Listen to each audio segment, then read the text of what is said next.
Presidenti i Shteteve të Bashkuara të Amerikës, Donald Trump, pezulloi të gjithë ndihmën ushtarake për Ukrainën pas përplasjes së tij me presidentin e Ukrainës, Volodymyr Zelensky, javën e kaluar në Shtëpinë e Bardhë. Ne po e ndalojmë dhe shqyrtojmë ndihmën tonë, por të siguruar se ajo i kontribuon zgjidhjes. Presidenti ka qenë i qartë se është i përqendruar tek paqja.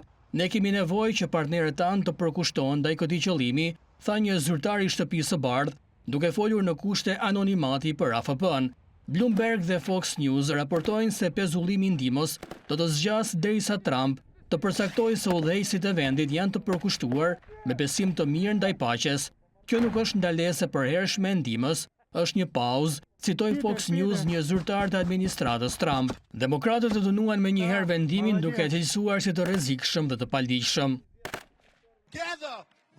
Kolegët e mi republikanë, të cilët e kanë quajtur presidentin rus Putin kriminal lufte dhe kanë premtuar mbështetjen e tyre të vazhdueshme për Ukrainën, duhet të bashkohen me mua dhe të kërkojnë që presidenti Trump të heqë dorë nga kjo ngrirje katastrofike dhe e paligjshme, tha përfaqësuesi demokrat Gregory Meeks.